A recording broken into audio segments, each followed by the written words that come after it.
Hello, welcome to Baltic World. My name is Crispin.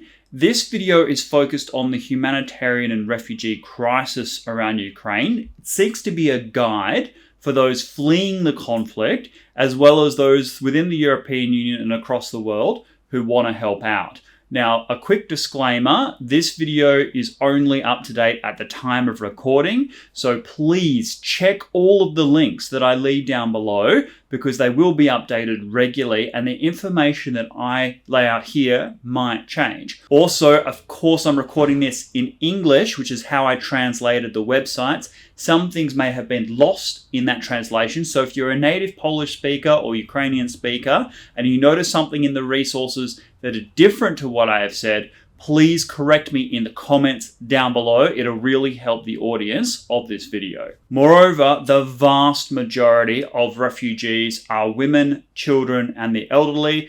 Males aged 16 to 60 are required to remain within Ukraine to help defend the homeland. This is splitting up families, separating young children from their fathers. These men naturally are worried that their families, their wives, parents, children, are they going to be taken care of? How are they going to be accessing services? How will they remain in touch while they are in harm's way at home? They don't want to add to their already considerable stresses. Women petrified of becoming widows, looking after scared and traumatized children.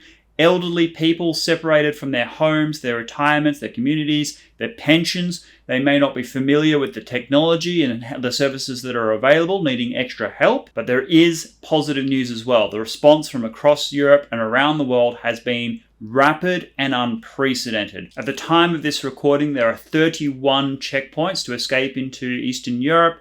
None of them require documentation proving identity if you're a Ukrainian. Of course, for your own protection, it is recommended to keep your passport, your birth certificate. Do take digital copies of them as well in case they get lost. Indeed, most EU countries have suspended their visa requirements for Ukrainians. So if you do enter the European Union and you have the means and ability, you can travel on to other European countries and seek asylum there. That said, for those entering into Poland, many services have been set up to process and assist there. Okay, so you're Ukrainian, you travel through one of the many checkpoints into Poland. What happens then?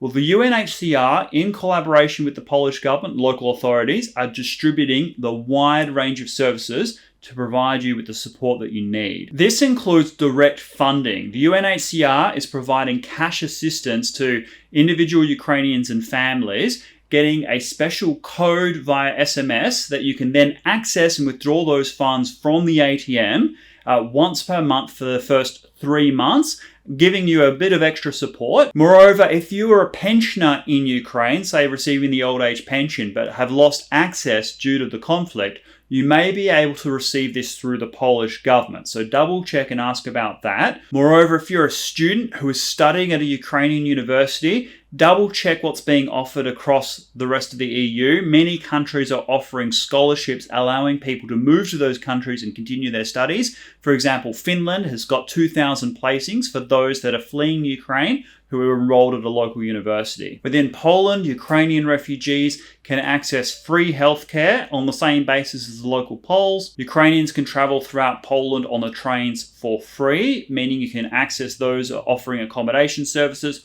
or travel to neighboring countries, such as Lithuania, which has already received 20,000 Ukrainians at the time of this recording. Now, as I say, most EU countries are allowing Ukrainians to enter without a visa. That said, I would recommend visiting the embassy first of the country you intend to go to. This will apprise you of the range of services that government is offering, also the type of protection visas that will be afforded to you and the best means of entering those countries and why you actually want to go there. If you're Ukrainian in Poland and looking after children, there are additional services available. I'll leave some links in the description down below. Reach out to them.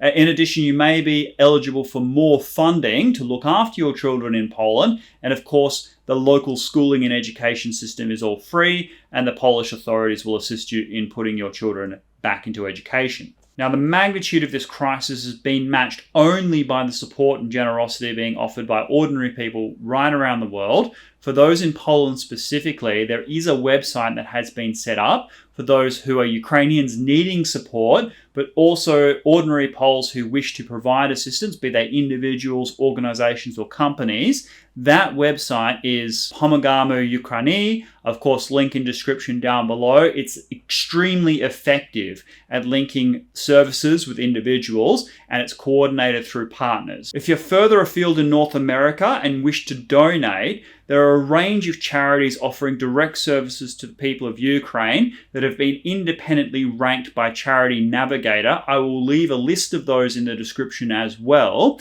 If you're elsewhere in the world, I'll leave a link to other charities that are reputable and providing services on the ground. And if you wish to provide direct assistance, such as hosting Ukrainian refugees where you are, well, do contact your own government about how to go about this. Many countries around the world are providing special protection visas to Ukrainians. That includes my own country, Australia. At the time of recording, over 4,000 temporary protection visas had been extended to Ukrainians fleeing the crisis. The vast majority so far have been put up by Ukrainian expats living here in Australia. That makes sense. Commonality of culture, language will assist with integration, but there is no hard and fast rule about that. Others can put forward their support as well. So what I'm saying is that no matter where you are, the kind of support you wish to extend, be it financial, goods and services, or even a place to stay, there are mechanisms for doing that.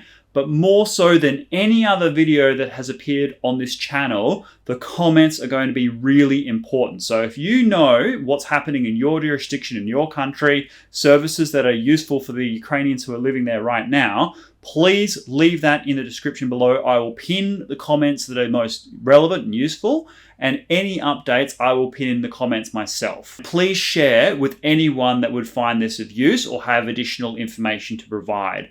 Thank you so much for watching this video, and I will see you next time. Goodbye.